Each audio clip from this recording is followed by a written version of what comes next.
Before we start collecting data for analysis, we need to understand the strategy of the organization and its major business drivers because that will help us in deciding what kind of data we need to collect. Not every data is equally relevant.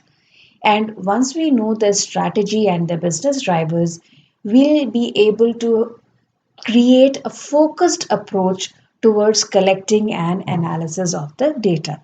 So, moving into HR analytics requires us to understand the kind of business we are in, what drives that business, and what would be the strategy of that business. If we discuss about the strategies, there are three major business drivers we will find, or the strategies we'll find in business. One is operational excellence, that is, the company wants to make its processes and operations extremely efficient, that is, using lesser resources and creating maximum output, that is operational excellence. Or it may choose to go with product leadership, that is, the company decides to get the best of the best product irrespective of the resources being used to come up with that product. Or it may try to have intimate customer relationships wherein they try to design the product or the service to the demands of the customer and be very responsive to the needs of the customer. Now, the company may try to work on all these three business drivers, but many the times, in fact, most of the times, the company focuses on one of them more as compared to the other two. So, when the company is working on operational excellence, it does not mean that it is not working on a quality product or is not taking care of the customers, but operational excellence would take precedence over everything else.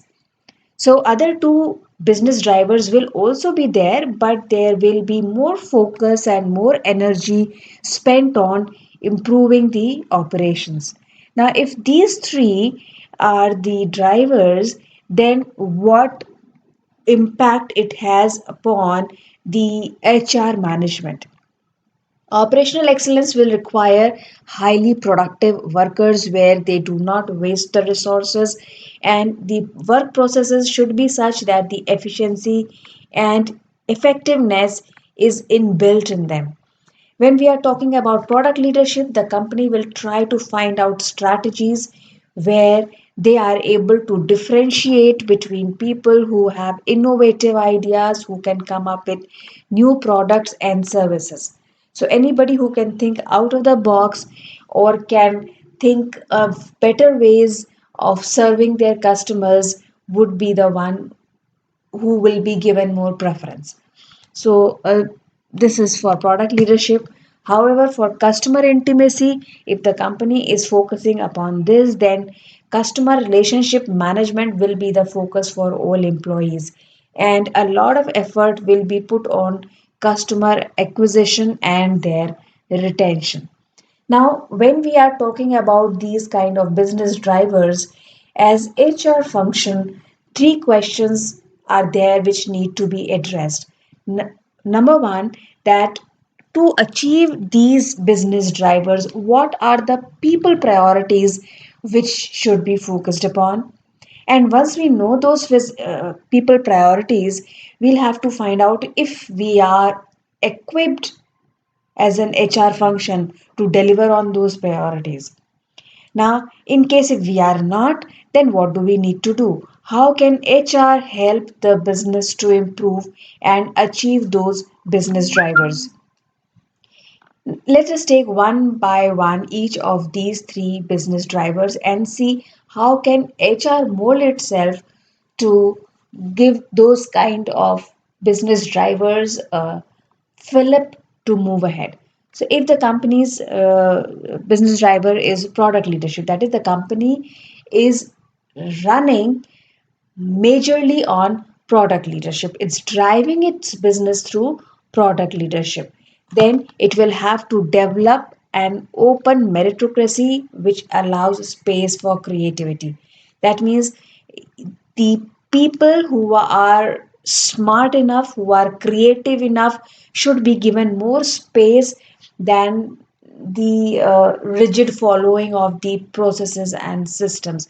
Because anybody who can think innovatively will have to be given more prominence, have to be promoted more. Promoted in the sense, not always in terms of hierarchy, but then making the work environment and system such that this person is comfortable enough to work the way he wants to do.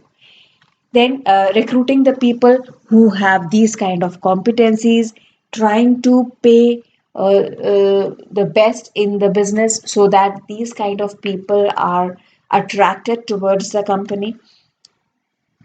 Coming to the operational excellence now, when we are talking of operational excellence, it's not always going out of the box kind of thing. It is trying to create those systems where less energies, less resources, less efforts are invested and maximum results are achieved. So we need to have right processes in place, and then people who are following those processes as they are asked to. So in these cases, we have to come up with performance management systems which are very rigorous, and then reward and recognition policies for those where people are working most efficiently, and trying to enforce those rules which actually make people follow the set standards. Because if people don't follow the set standards, then obviously a lot of time and effort would be spent on those activities which may not be leading to efficiency. Then identifying and rewarding those people who are able to save resources for the company, are able to give higher output to the company. Coming to customer intimacy, in these cases, because the focus is on customers, hence a lot of training might be required to make people think how to retain customers, how to acquire more of them, or how to satisfy them. So these kind of trainings would be needed, and the leadership obviously has to set examples by taking decisions which are more in favor of the customer needs and requirements. And when this happens, obviously a culture comes up, because whatever the management does actually trickles down to the employees and thus creates a culture. We understand the importance of culture in any kind of leadership. So customer intimacy, if is the norm or the business driver, then in that case such culture has to be fostered. And recruitment of people who have a high empathy, those who don't lose their patience, those whose emotional intelligence is high, that is high EQs, should be recruited, and such kind of people only should be rewarded, because we say that whatever is rewarded is repeated. So if people, those who show a lot of empathy to the customers, are able to handle customer complaints well, are able to satisfy customers, if these are rewarded, then obviously more and more people will like to do those kind of things. Now, coming to the balanced scorecard. Balanced scorecard is actually a tool which helps to measure the different activities going on in the organization and how are they related to the strategy of the organization. In the earlier slides, we talked about the three possible strategies which a company might take. Now, whatever strategy the company goes for, whether that is reflected in its day to day activity is seen in the balanced scorecard. And balanced scorecard actually focuses upon four major aspects of business equally, and that is why we call it as a balanced scorecard. So if we see it, then visually it looks something like this. Now, balanced scorecard was given by Kaplan and Norton, and it talks about four different aspects of business where the impact of vision can be seen. And according to Kaplan and Norton, these four aspects are equally important. Any successful company should focus on all these and measure its progress on all these four aspects, not only one. So, the first one you can say is, let's say, financial performance. So, financial performance for any company is extremely important for its sustainability. If the company is in profits, then only it will be sustainable. That is what we understand by the definition of business itself. So the company has to measure its progress on financial performance. But if this has to go on long term, then there are other aspects also. For example, internal business processes is what the company should focus upon. That is, financial performance is improving as an impact of the efficiency within the organization. And this efficiency is coming from internal business processes which are efficient in nature. Now, how come efficiency is achieved by the organization? This is achieved by improving its own capacity, by making people more innovative or training them well. So, when this kind of activity is done, then the human capital increases, then the organization's own capacity to grow and produce increases. And when this is done, this impacts customers or this or their satisfaction. So these four things: financials, efficiency or internal business process, then organizational capacity, and customer satisfaction. They all four are kind of related to each other, they impact each other, and according to Robert Kaplan and David Norton, an organization should focus equally on all these four, and hence they talk about a balanced scorecard at the end of the financial year. Let us say the company has to come up with a scorecard. It should not focus only on one, it should focus on the progress in all the four areas. So, business a balanced scorecard, if we have to summarize, then it communicates that whatever the company is trying to accomplish, and according to its vision, prioritize all the projects and services they are into. Once that prioritization is done, then every day's task is aligned with the strategy, and then the measurement is started towards the progress. I mean, whatever the strategic targets are set, how much is achieved. This is done with the help of balanced scorecards.